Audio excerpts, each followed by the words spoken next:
Assalamualaikum warahmatullahi wabarakatuh. Hai, nama saya Mas Nia, kelas D semester 3 Universitas 19 November Kolaka.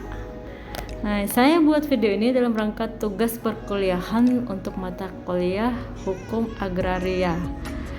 Dan kali ini saya akan membawakan materi pembelajaran sesuai tugas yang diberikan oleh dosen Hukum Agraria, yaitu Bapak Muhammad Ali Alala Mafing, untuk menjelaskan mengenai 1. Struktur hukum tanah sebelum berlakunya UPA. 2. Struktur hukum tanah setelah berlakunya UPA. 3. Sejarah dan perkembangan politik pertanahan di Indonesia. Sebelumnya saya jelaskan dulu ya, UPA itu apa? UPA itu adalah Undang-Undang Pokok Agraria ya tahun 1960 nomor 5 tentang peraturan dasar pokok-pokok agraria. UPA ini merupakan pelaksanaan pasal 33 ayat 3 Undang-Undang Dasar 1945, yaitu bumi, air, dan kekayaan alam lainnya yang terkandung di dalamnya dikuasai oleh negara dan dipergunakan sebesar-besarnya untuk kemakmuran rakyat. Nah, sekarang kita lanjut ke materi ya. Struktur hukum tanah sebelum berlakunya UPA. Sebelum UPA ini berlaku, hukum tanah kita mengandung dua corak dualisme hukum ya, di mana peraturan-peraturan itu terdiri dari peraturan yang bersumber satu pada hukum adat dan kedua pada hukum barat. Sebagaimana kita tahu, hukum Indonesia kan masih menganut hukum penjajahan Belanda ya. Begitu juga dengan hukum agraria. Jadi hukum agraria itu ada hukum tertulis dan ada hukum yang tidak tertulis. Apakah itu? Mari kita simak penjelasan berikut ini. Hukum agraria adat itu yang dimaksud hukum yang tidak tertulis. Dia berjiwanya gotong royong dan kekeluargaan sebagaimana sifat hukum adat.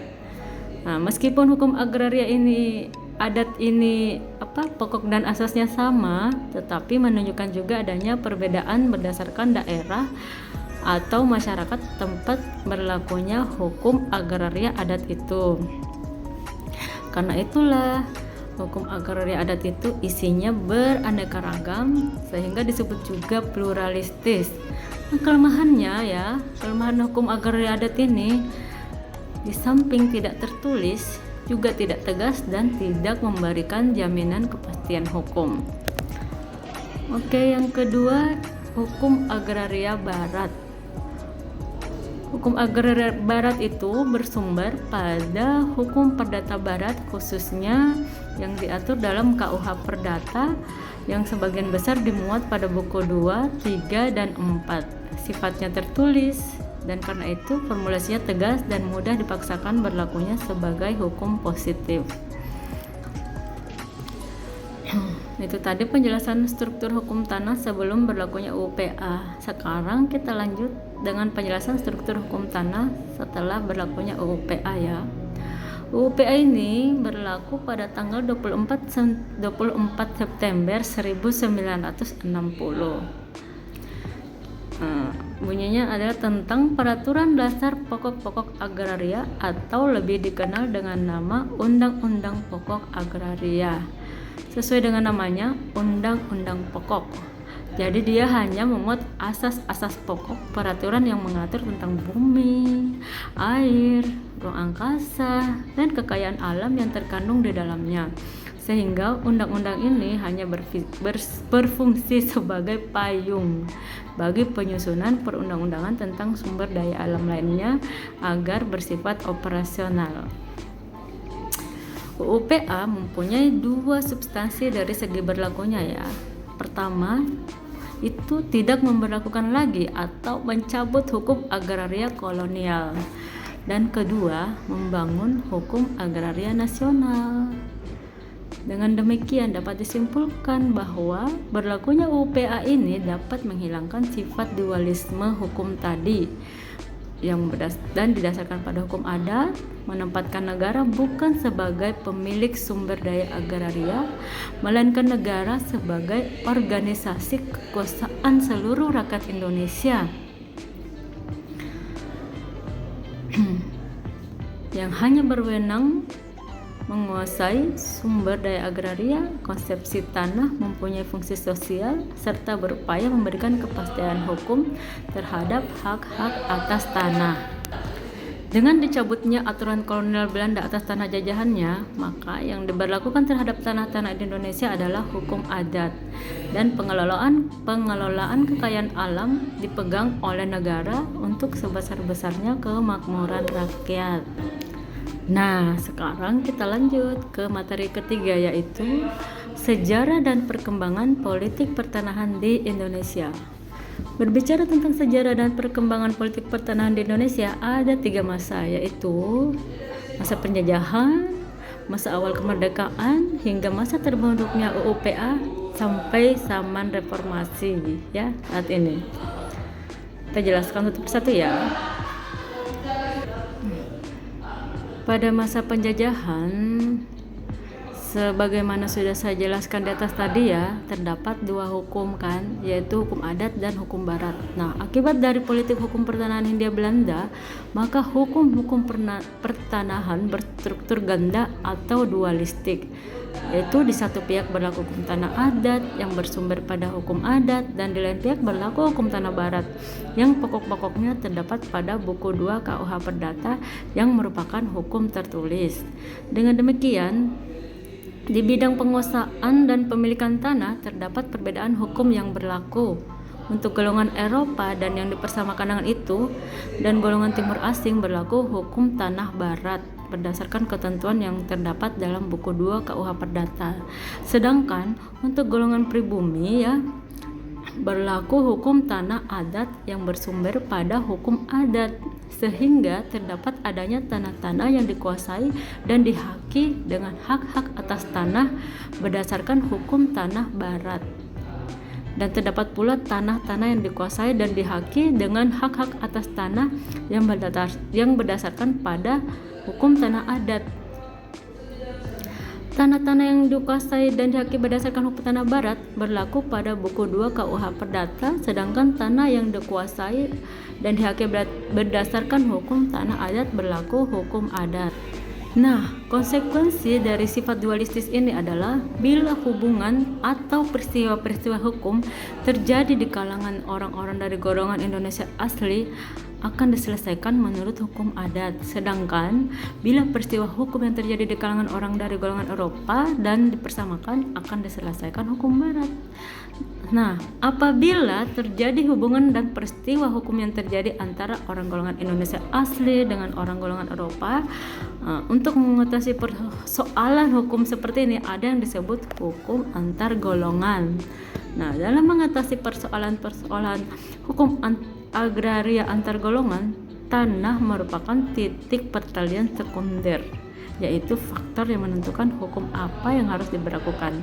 Contohnya ya, tanah adat Indonesia dengan hak milik disewakan oleh orang Indonesia asli kepada orang bukan Indonesia asli. Dapat juga jawabannya seperti pendapat pada contoh pertama.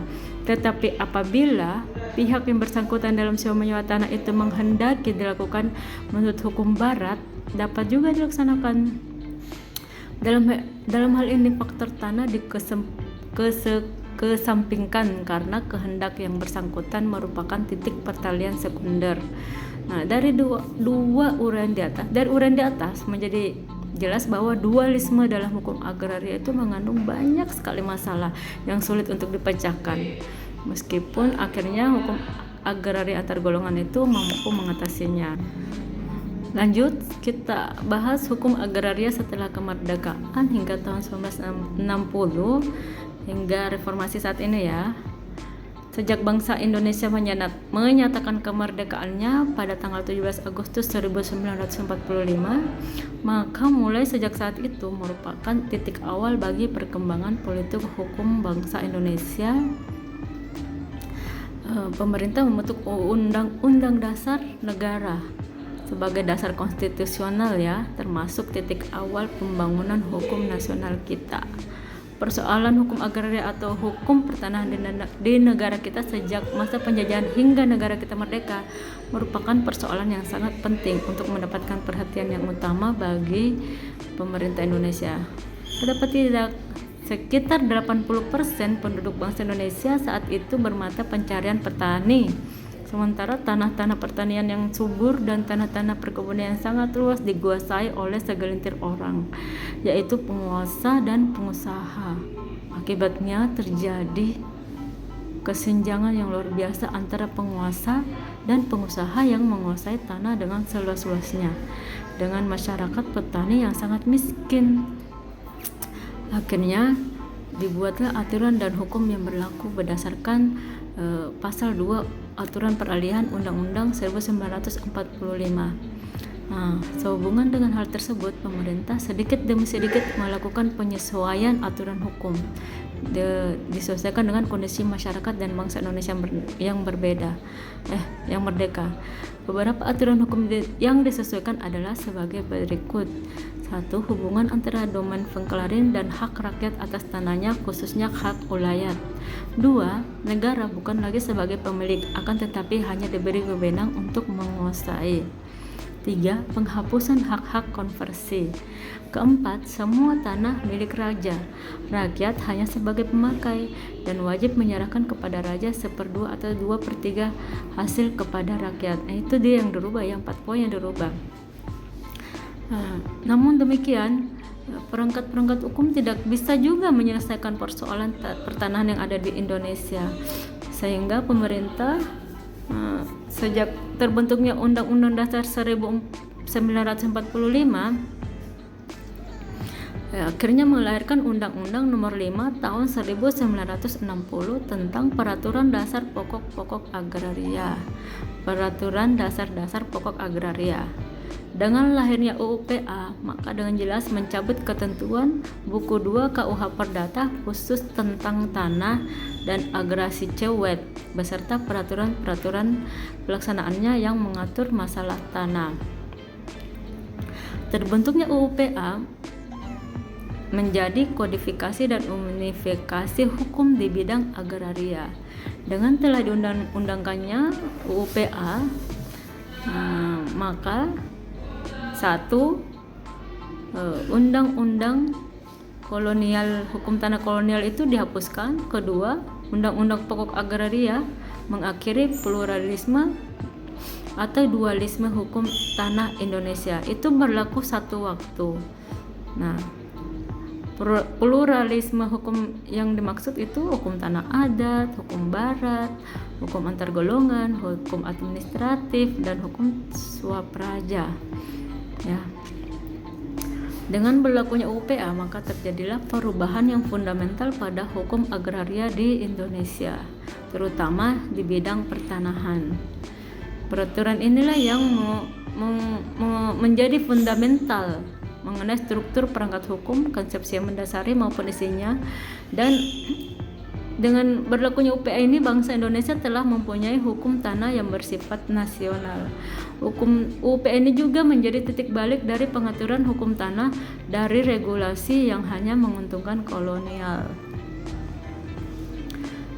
Sedangkan di era reformasi ini ya menghendaki perubahan-perubahan di dalam, termasuk di dalamnya perubahan di bidang hukum, lebih khusus di bidang hukum dan agraria. Namun pemerintah hingga sampai saat ini masih juga mempertahankan keberlakuan UU PA tersebut dengan melakukan upaya penyesuaian dengan kondisi yang berkembang di era reformasi sekarang ini. Oke. Sekian materi dari saya. Semoga dapat dipahami. Semoga dapat dimengerti. Sekian dan terima kasih. Assalamualaikum warahmatullahi wabarakatuh.